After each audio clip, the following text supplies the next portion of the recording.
भारत के इतिहास में चाणक्य को बुद्धि का भगवान कहा गया है, क्योंकि इनके स्ट्रेटेजीज को अपना के भारत के कई सारे साम्राज्य का स्थापन हुआ है। चाणक्य अकेले एक टीचर, फिलोसोफर, इकोनॉमिस्ट, जूरिस्ट और एक ग्रेट एडवाइजर थे और 371 बीसी से लेकर अब तक चाणक्य को एक महान पॉलिटिशियन माना जाता है। हमारे भारतवर्ष में अब तक बहुत सारे बुद्धिमान लोगों का जन्म हुआ है, लेकिन उनमें से चाणक्य बहुत ज्यादा फेमस है। वो इसीलिए क्योंकि उन्होंने एक 17 साल के छोटे से बच्चे को नंदा डायनेस्टी का राजा बना दिया था। चाणक्य ने इस बच्चे के ऊपर अपना पूरा जीवन लगा दिया था और इस बच्चे का नाम आगे जाके चंद्रगुप्त मौर्य पड़ा। और अभी तक इस दुनिया में बहुत सारे लोग अपने जिंदगी में सफल बनने के लिए चाणक्य के बारे में पढ़ता है और ऐसा कहा जाता है कि बहुत सारे बुद्धिमान लोग चाणक्य की स्ट्रैटेजीज और कूटनीतियों को फॉलो करके अपने लाइफ में बहुत सक्सेसफुल हो पाए हैं। इसीलिए आज के टाइम में इंडिया में जितने भी लीडर्स हैं, बिजनेसमैन हैं, वो लोग भी चाणक्य को अपना आइडल मानते हैं। इसीलिए आज हम लोग इस वीडियो में चाणक्य के लाइफ स्टोरी के बारे में थोड़ा सा जानेंगे, क्योंकि इनमें ऐसे बहुत सारे क्वालिटीज थे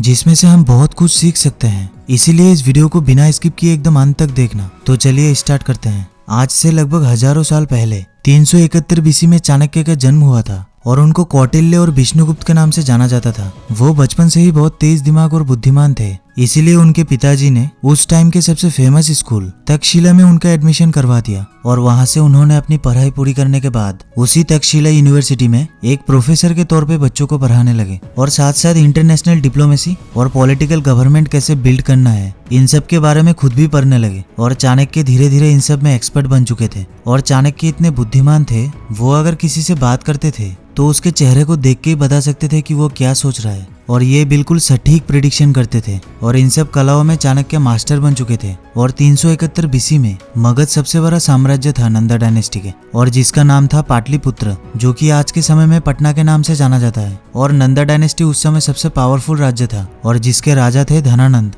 एक बार चाणक्य राजा धनानंद से मदद मांगने के लिए उसके राजसभा में पहुंच गए, लेकिन धनानंद एक बहुत ही मतलबी राजा था। उसने भरी सभा में सबके सामने चाणक्य का अपमान कर दिया था। इसी अपमान से गुस्सा होकर चाणक्य ने अपना चोटी खोल दिया था और धनानंद से कहा कि जब तक वो धनानंद के पूरे साम्राज्य को खत्म नहीं कर देता तब तक वो अपना चोटी नहीं बांधेगा। और उसी दिन से चाणक्य का मकसद बन चुका था धनानंद के साम्राज्य को जड़ से उखाड़ फेंकना और अपने द्वारा चुने गए इंसान को राजा बनाना। और इसी मकसद को लेकर वो एक दिन जंगल से जा रहे थे और तभी उसका ध्यान एक बच्चे के ऊपर गया जो बहुत ही बहादुरी के साथ कुछ लड़कों से लड़ाई कर रहा था। और तभी चाणक्य इस बच्चे को देखकर समझ गए थे कि ये कोई साधारण बच्चा नहीं है। और उसी टाइम पर उन्होंने डिसाइड कर लिया कि यही बच्चा नंदा डायनेस्टी का राजा बनने के लायक है। और इस बच्चे का नाम था चंदू, जो कि आगे जाके चंद्रगुप्त बनने वाला है। फिर चाणक्य ने इस लड़के को ट्रेनिंग देना शुरू किया। चंदू को बहुत सारे संस्कार और युद्ध कलाएं सिखाया और तब तक चंदू चाणक्य को अपना गुरु मान चुका था। और इसके बाद चंद्रगुप्त बहुत जल्दी अपना ट्रेनिंग पूरा कर चुके थे। इसके बाद चाणक्य ने चंद्रगुप्त को लेकर एक छोटा सा सेना तैयार किया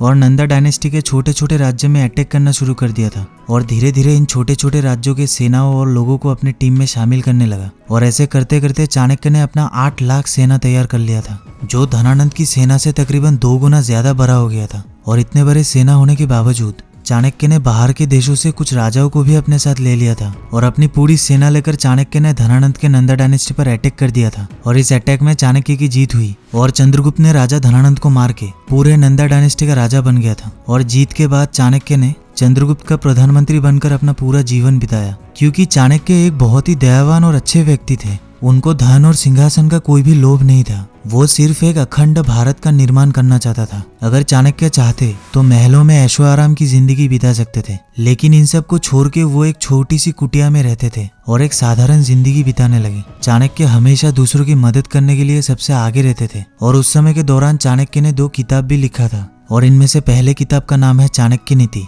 और दूसरे किताब का नाम है अस्त्र शास्त्र। और इस तरह से उन्होंने सबको जिंदगी जीने का मकसद दिखाकर इस दुनिया से चले गए। और इस वीडियो की सबसे इम्पोर्टेंट बात, चाणक्य की लाइफ स्टोरी को लेकर बहुत लोगों का अपना अपना पॉइंट ऑफ व्यू अलग अलग है, क्योंकि चाणक्य का जो लाइफ स्टोरी है वो बहुत ही ज्यादा पुरानी है। इसीलिए मैंने इस वीडियो में जो भी बताया है वो मुझे इंटरनेट में रिसर्च करने के दौरान मिला। अगर ये वीडियो आप लोगों को अच्छा लगा तो इस वीडियो को एक लाइक कर देना और जीनियस लाइफ फैक्ट को सब्सक्राइब करके बेल आइकन दबा देना। कुछ पूछना हो तो मुझे कमेंट कर देना। मिलते हैं नेक्स्ट वीडियो में। Thank you so much for your time.